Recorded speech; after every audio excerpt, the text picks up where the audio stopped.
Hello my dear students, मेरा नाम है भरत कुमार डुलानी। मैं यहाँ पे पढ़ाता हूँ फिजिक्स भूषण साइंस के ऑनलाइन सारे प्लेटफॉर्म्स पे। मैं आप सभी का भूषण साइंस पे एक बार फिर स्वागत करता हूँ, which is more than just a class. My dear students, मैं आज आपके लिए जो एक बेहतरीन वीडियो बना रहा हूँ, इसका कारण ये है कि मेरे को काफ़ी ना एनसीईआरटी से रिलेटेड काफ़ी चीज़ें लगती हैं कि आप जैसे भोले भाले स्टूडेंट्स के अंदर ना काफी सारे मिथ हैं और काफी सारे फैक्ट हैं, है ना। आपके अंदर ये मिथ मिथ लगा हुआ है। काफी स्टूडेंट्स के मन में ये मिथ रहता है कि सर बहुत सारे मिथ हैं एनसीईआरटी को रिलेटेड। वो सारे मिथ मैं आज इस वाले वीडियोस में फिजिक्स केमिस्ट्री बायोलॉजी से रिलेटेड सब क्लियर कर दूंगा। और अगर आपको लगता है कि और कोई मिथ या फैक्ट है ना, जो आपको लगता है कि मैंने इस वीडियो में नहीं बताया हो, तो आप क्या कर सकते हो, बेशक उसको कमेंट करके हमें बता सकते हो। ठीक है, समझना माय डियर स्टूडेंट्स। एनसीईआरटी को अगर मैं बोलूं तो एनसीईआरटी एक गोट बुक है। गोट मतलब ग्रेटेस्ट ऑफ ऑल टाइम्स। देखो, ये जो वीडियो मैं बना रहा हूँ ये बीएससी नर्सिंग के रिलेटेड है, लेकिन मोटा मोटा नीट में भी एनसीईआरटी का इंपॉर्टेंस उतना ही रहता है। अगर आप ध्यान से देखोगे तो गोट बुक इसलिए है क्योंकि बीएससी नर्सिंग में अभी भी इसका रेलेवेंस बहुत है। 95% ये greatest of all time book है बीएससी नर्सिंग एंट्रेंस एग्जाम के लिए। इसके बाहर से आपको नहीं पढ़ना है। लेकिन ये जो है ना, ये केमिस्ट्री और बायोलॉजी के लिए सही है। फिजिक्स के लिए क्या मिथ और क्या फैक्ट है वो आपको मैं डिस्कशन करूंगा। अच्छा, अब आप बोलोगे सर आप बायोलॉजी और केमिस्ट्री तो पढ़ाते नहीं हो। तो माय डियर स्टूडेंट्स, हमारे हमारे यहाँ बहुत ही बेहतरीन और काबिल टीचर्स हैं। केमिस्ट्री की रेणुका मैम और बायोलॉजी की शिवानी मैम। उनसे पूछ के मेरे प्रीवियस ईयर एक्सपीरियंस से मैंने ये वीडियो कंपाइल करके बनाया आपकी मेहनत से। तो आशा करता हूँ आपको अच्छा लगेगा, और अगर अच्छा लगेगा तो लाइक शेयर सब्सक्राइब ज़रूर करिएगा। सबसे पहले समझते हैं। और दूसरी बात, मैंने खुद केमिस्ट्री पढ़ी है क्योंकि मैं खुद इंजीनियर हूँ। बीटेक एमटेक कर लिया, गेट क्वालिफाई कर लिया, तो मेरे को फिजिक्स और केमिस्ट्री के बारे में खुद भी बहुत नॉलेज है। क्योंकि केमिस्ट्री मैंने खुद भी दी थी और मैंने खुद भी केमिस्ट्री पढ़ के ही, मैथ्स पढ़ के ही जेई निकाला है, मेंस। समझने वाली बात है सर। फिजिक्स में सबसे बड़ा फैक्ट ये है कि अगर मैं बात करूं तो कि एनसीईआरटी से आता है। देखो समझना, ये आपको लग रहा होगा सर ये गोल मटोल बात है, नहीं। देखो एक चीज समझना, एनसीईआरटी से नहीं आता है, एनसीईआरटी के टॉपिक से आता है। सर इसका मतलब क्या? देखो मैं आपको शॉर्ट में समझाता हूँ, समझने की कोशिश करिएगा। आपको प्रोजेक्टाइल मोशन पढ़ाया जाता है एनसीईआरटी से। प्रोजेक्टाइल में उसने सिर्फ ग्राउंड टू ग्राउंड प्रोजेक्शन लिया है। लेकिन माय डियर स्टूडेंट्स, अगर आप लोग क्वेश्चन उठा के देखोगे ना, तो एक लड़का या एक सुंदर कन्या यहाँ से एक बॉल फेंक रही है इस सुंदर बालक के ऊपर, है ना। इसके ऊपर ऐसे बॉल फेंक रही है ना। इसको नीचे से ही फूल फेंक रहा है, नीचे से ही क्या दे रहा है, फूल दे रहा है। सुंदर कन्या बोल रही है यहीं से मैं तेरे को पत्थर मारूंगी। तो ये क्या है माय डियर स्टूडेंट्स, ये है आपका, ये है प्रोजेक्शन फ्रॉम हाइट है। इसके भी आपको क्वेश्चन मिलेंगे, लेकिन ये एनसीईआरटी में नहीं है, अलग से एनसीईआरटी में नहीं दिया है। एनसीईआरटी में क्या दिया है, ग्राउंड टू ग्राउंड प्रोजेक्शन। पर एनसीईआरटी ने तो प्रोजेक्टाइल मोशन लिख दिया। मतलब माय डियर स्टूडेंट्स, आपको ये बात समझनी पड़ेगी कि प्रोजेक्टाइल का हर वेरिएंट इंपॉर्टेंट हो गया। ये बच्चों के दिमाग में और काफी सारे स्टूडेंट्स के दिमाग में ये फैक्ट रहता है कि सर एनसीईआरटी से ही आता है, मतलब एनसीईआरटी पढ़ ली तो हो गया। नहीं, एनसीईआरटी को आपको टॉपिक समझना है।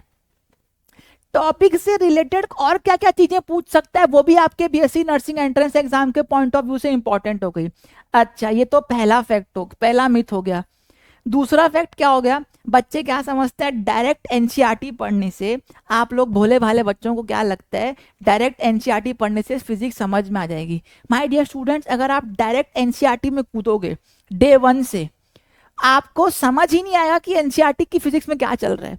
क्योंकि एनसीईआरटी की फिजिक्स की लैंग्वेज टफ है, बहुत टफ है। और उसको समझने के लिए आपको एक मेंटर या गाइड लगेगा। तो सर या तो आप कोई बैच परचेज कर सकते हो, हमारा ही बैच परचेज कर सकते हो, या फिर अगर आपको वो उसमें कोई प्रॉब्लम है, परेशानी है, तो आपको दिक्कत आ रही है, फाइनेंशियल दिक्कत, तो आपको क्या करो, फिजिक्स की एनसीईआरटी को कैसे पढ़ना है उसका तरीका मैंने एक अलग से वीडियो में बनाया है। उसकी लिंक मैं डिस्क्रिप्शन में डलवा दूंगा, वो आप जरूर देखना। उससे आपको समझ में आएगा कि एनसीईआरटी को पढ़ने का तरीका डायरेक्ट नहीं होता है। उसको कैसे पढ़ा जाता है, पहले आप लेक्चर देखो, फिर आप नोट्स देखो, फिर नोट्स लिखो, फिर आप लेक्चर देखो। इस पे पूरा डिस्कशन मैंने किया है। सबसे बड़ा मिथ ये है कि एनसीईआरटी डायरेक्ट पढ़ना है, नहीं। आपको एक मेंटर से या किसी टीचर से डायरेक्ट पढ़ो, उसके बाद एनसीईआरटी को छू, आपको बहुत बढ़िया समझ में आएगा। होता है क्या, एनसीईआरटी की फिजिक्स में झंपिंग झपाक चलता है। एनसीईआरटी यहाँ जा रही थी, एकदम से इधर मुड़ जाएगी कंसेप्ट में, फिर एकदम से मुड़ जाएगी, तो आपके दिमाग में वो कंसेप्ट की कनेक्टिविटी नहीं बैठेगी। अगर वो दिमाग में कंसेप्ट की कनेक्टिविटी नहीं बैठेगी तो आपको फिजिक्स में दिक्कत होती है। अमूमन स्टूडेंट्स को दिक्कत होती है इसी वजह से। तो आपको क्या करना है, फिजिक्स के सबसे बड़ा फैक्ट क्या है, मिथ क्या है, कि आपको एनसीईआरटी डायरेक्ट नहीं पढ़ना, और एनसीईआरटी से नहीं आता है, एनसीईआरटी के टॉपिक से आता है। ठीक, चलो थोड़ा केमिस्ट्री के ऊपर चर्चा करते हैं। केमिस्ट्री की मिथ क्या है, ऑर्गेनिक रिएक्शन में, अगर ऑर्गेनिक केमिस्ट्री में बताऊं, देखो केमिस्ट्री 3 टाइप की, ऑर्गेनिक, इनऑर्गेनिक, फिजिकल। ऑर्गेनिक में प्रॉपर रिएक्शन मैकेनिज्म है। आपको ऐसा लगता है कि हमको डीहाइड्रोहेलोजिनेशन बता दिया, मार्कोनी कॉफूल बता दिया, हो जाएगा।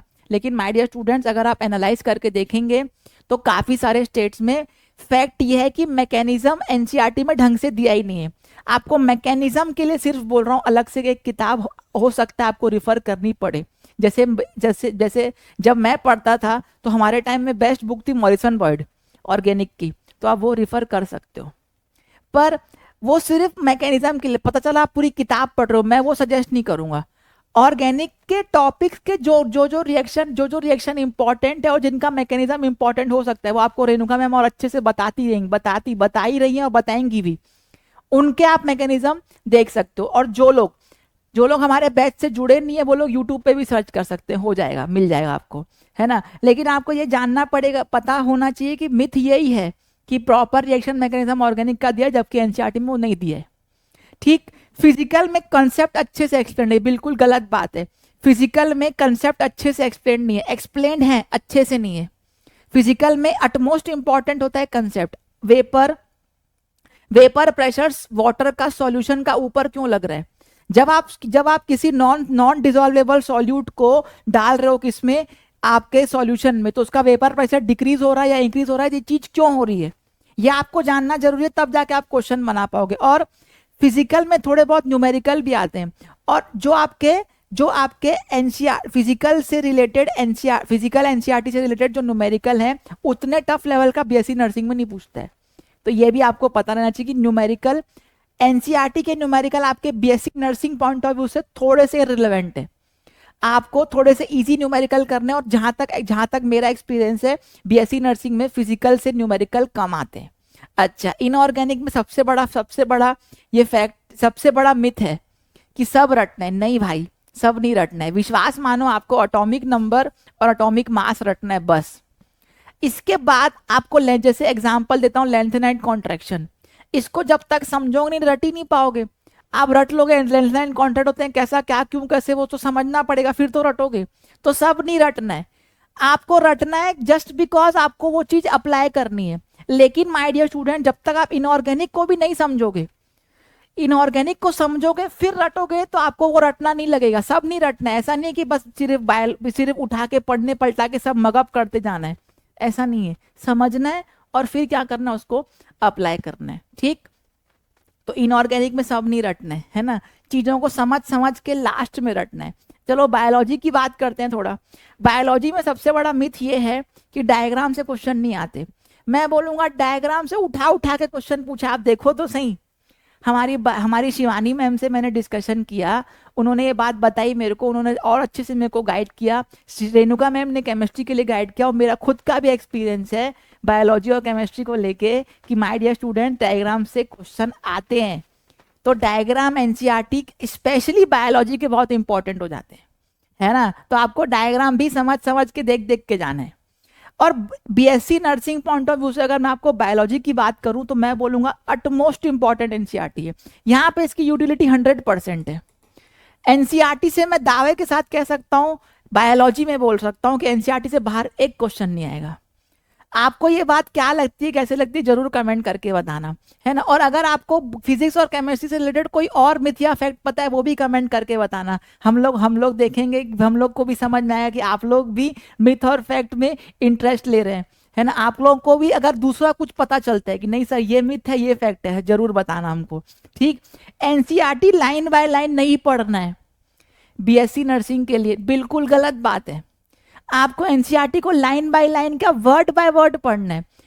उस वर्ड से रिलेटेड अगर 4 रास्ते और निकल रहे हैं क्वेश्चन पूछने के, तो वो भी एनसीईआरटी पूछेगा, वो भी बीएससी नर्सिंग वाले पूछेंगे।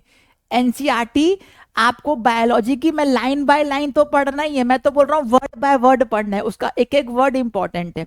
अब कुछ लोग बोलेंगे सर इज ए एंड, भाई वैसी बात नहीं कर रहा हूँ, लेकिन इज ए एंड इंपॉर्टेंट नहीं है। लेकिन सपोज करना mitochondria powerhouse of cell है, या माइटोकॉन्ड्रिया से रिलेटेड कोई चीज है जो एनसीईआरटी में सिर्फ एक वर्ड से दी है, लेकिन उससे अगर क्वेश्चन बन सकता है तो दोस्तों वो इंपॉर्टेंट आपके लिए हो जाता है। ये बात आपको समझनी है ना। और ये मिथ और फैक्ट का जो वीडियो है, आप लोग इसको और आसानी से समझ सकते हो और आसानी से देखना। अगर आपको ये लगे, अगर आप इसमें से कुछ गलती कर रहे थे, तो आपको ये रियलाइज होगी बात कि अगर आप ये मिथ्स के पीछे पड़े हुए थे, तो मैं आपको सजेस्ट करूंगा कि ये मिथ्स के पीछे नहीं भागना है, आपको फैक्ट्स पता करने एनसीईआरटी के, उसी से रिलेटेड मैंने ये वीडियो बनाया है। तो माय डियर स्टूडेंट्स, आशा करता हूँ मेरे वीडियो बनाने का पर्पस आपके लिए बहुत ही साकार हुआ होगा। तो अगर आपको ऐसे लगता है कि सर ये मिथ और फैक्ट्स का वीडियो हमारे लिए हेल्पफुल था, तो माय डियर स्टूडेंट्स जरूर रिप्लाई, लाइक, शेयर, सब्सक्राइब कीजिए हमारे चैनल को, ताकि ऐसा ही बेहतरीन कंटेंट मैं आपके लिए बनाता रहूँ। तब तक के लिए दोस्तों हंसते रहिए, मुस्कुराते रहिए, मिलते हैं अपन एक नए वीडियो में। तब तक के लिए अपना ख्याल रखिए, टाटा बाय बाय, शब्बा खैर, take care. Bharat Dulani signing of.